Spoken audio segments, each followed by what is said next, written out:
আপনাদের সঙ্গে আজ একটি ঝাল ঝাল চিকেন চাপের রেসিপি শেয়ার করব। মুরগির বুকের মাংসগুলোকে আমি এভাবে শিলপাটায় সুন্দর মতো ছেঁচে নিচ্ছি। তো সবগুলো বুকের মাংস আমি ছেঁচে নিয়েছি এভাবে। এর মধ্যে দিয়ে দিলাম লবণ, অল্প করেই দিব যেহেতু পরবর্তীতে সয়া সস দিব। দিয়ে দিলাম আদা বাটা 1 টেবিল চামচ, রসুন বাটা 1 টেবিল চামচ, টক দই 1 টেবিল চামচ। এরপর দিয়ে দিব পেঁয়াজ বাটা 2 টেবিল চামচ, আর দেব শুকনো মরিচের গুঁড়া 1.5 টেবিল চামচ। একটু ঝাল করেই বানাবো, এই জন্য ঝালটা বেশি দিলাম। গোলমরিচের গুঁড়া দিলাম, কালো গোলমরিচের গুঁড়া 1 চামচ, আর দিয়ে দেবো 1 টেবিল চামচ গরম মশলার গুঁড়া। দিয়ে দিলাম সয়া সস, দিয়ে দেবো একটু চিনি। সয়া সস 1 টেবিল চামচ দিয়েছি। এগুলো দিয়ে ভালো মতো মেখে নিব। এরপর দিয়ে দেবো এখানে সর্ষের তেল। সর্ষের তেলটা দিয়েও সুন্দর মতো মেখে নিব। ব্যাস, মাখানোর কাজ শেষ। এখন আমি একটা বাটিতে করে এটাকে নর্মাল ফ্রিজে রেখে দিব।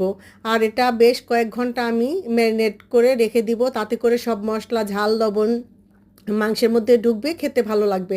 তো 8-9 ঘন্টা পরে এটা আমি বের করলাম নর্মাল ফ্রিজ থেকে। সকালে ম্যারিনেট করে রেখেছিলাম, এখন সন্ধ্যাবেলা এটাকে আমি নাস্তা বানিয়ে নিব।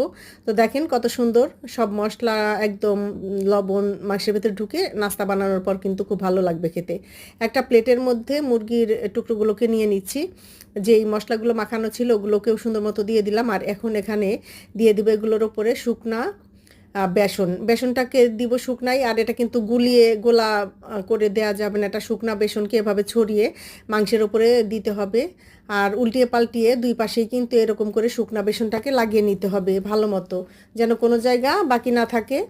তো এভাবে আমি মেখে নিচ্ছি। আর এখানে একটু মশলা লাগানো ছিল, এই জন্য কিন্তু বেসনগুলো লাগানো সমস্যা হচ্ছে না, বেসনগুলো খুব সুন্দর মতো সেট হয়ে যাচ্ছে।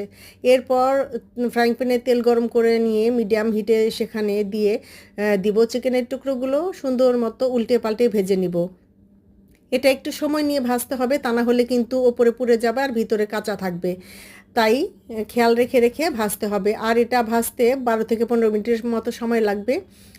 আর চিকেনের এটা যেহেতু বুকের মাংস, ভাজতে কিন্তু অতিরিক্ত সময় লাগবে না। এই 12 থেকে 15 মিনিটের মধ্যেই সুন্দর মতো ভাজা হবে। আর ভেতরটা একদম সুন্দর সফট সফট হবে, ওপরটা একটু এরকম পোড়া পোড়া হবে, তাহলেই কিন্তু খেতে ভালো লাগবে। তো এই তো আমার ভাজা প্রায় শেষের দিকে। এগুলোকে আমি একদম 15 মিনিটের মতো সুন্দর সময় নিয়ে মিডিয়াম হিটে ভেজে নিলাম। খুব সুন্দর একটা ঘ্রাণ বের হয়েছে। এই তো রেডি আমার ঝাল ঝাল চিকেন চাপের রেসিপি। তো এগুলোকে এখন তেল থেকে উঠিয়ে নিব, টিস্যু পেপারে রাখবো, এতে করে তেলগুলো, এক্সট্রা তেল যে থাকবে সেগুলো টিস্যু পেপারে সোক করে নিবে, তাহলে আর কিন্তু তেল নিয়ে মাথা ব্যথা থাকবে না আমাদের। তো এই তো দারুণ মজার তৈরি হয়ে গেল চিকেন চাপের একটি ঝাল ঝাল রেসিপি। আশা করি আপনাদের ভালো লাগলো। খুব সহজ করেই দেখানোর চেষ্টা করলাম, সহজ হলেই কিন্তু আমাদের ভালো হয় রান্না করতে, তাই না? তো আজকের মতো এখানেই বিদায় নিচ্ছি।